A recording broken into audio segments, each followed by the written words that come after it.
We had the latest out of Indiana with the candidate there, Richard Murdoch, talking about rape once again, that it could be God's will and that a pregnancy because of rape should be taken to term. This, ironically, and the timing was bad for Mitt Romney, was the only Senate campaign that Romney had actually weighed in on with an endorsement.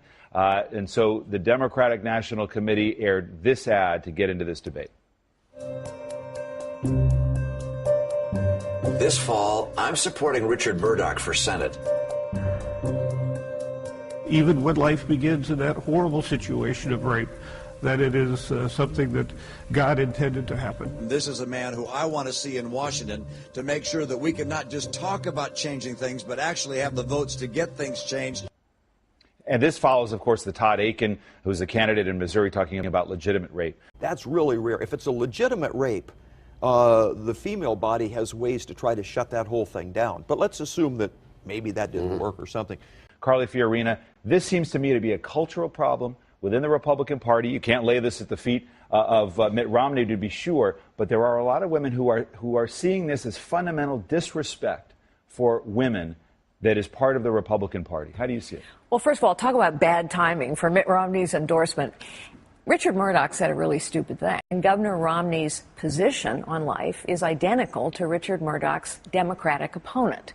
In other words, in that state, there are two pro-life candidates running. Richard Murdoch is clearly more extreme. And I agree, I think most... It has struck me that there is not a more robust debate in this campaign about gun violence in America and what to do about that, as if somehow the federal government, the state governments for that matter, should just sort of keep their hands off it and not let it happen, but sort of abdicate this idea that, well, there's not much in terms of regulation that you can do to accomplish this. Both states that you represent have had shooting rampages. Governor Hickenlooper, have you been disappointed that there's not a more robust debate about this?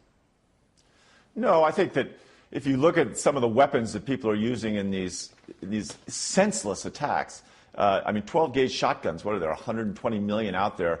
I do worry that some of the cuts that Governor Romney is proposing are going to cut funding in all manner of levels for mental health. I mean, that's one of the big issues. We've got some crazy folks out there. They're just completely delusional. We've got to be able to identify that sooner and get them into treatment, get them off the street before they do some sort of insane act. Governor Walker, how do you respond to that? Why not more of a debate about this? It's been virtually absent. Well, in our case, at least in the recent tragedy we had in Wisconsin, we need a greater focus, and I think it's something that Republicans and Democrats can agree on, a greater focus on tightening up domestic violence laws, because that's where our biggest problem was in our recent tragedy here in the state of Wisconsin.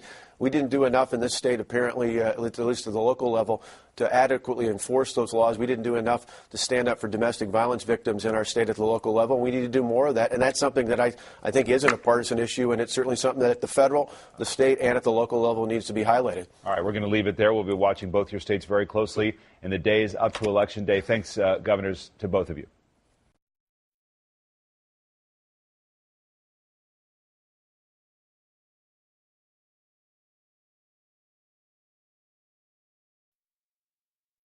All right. Well, as you know, Senator Lugar put out a very lengthy statement, a manifesto of sorts, and he endorses you. But he does so, it seems like reluctantly, when he says, I want him to be a good senator, but that will require him to revise his stated goal of bringing more partisanship to Washington. Let me just stop there. You have said that there needs to be more partisanship in Washington. How do you square that with legislating? Well, what I've said is I certainly think that bipartisanship ought to consist of Democrats coming to the Republican point of view.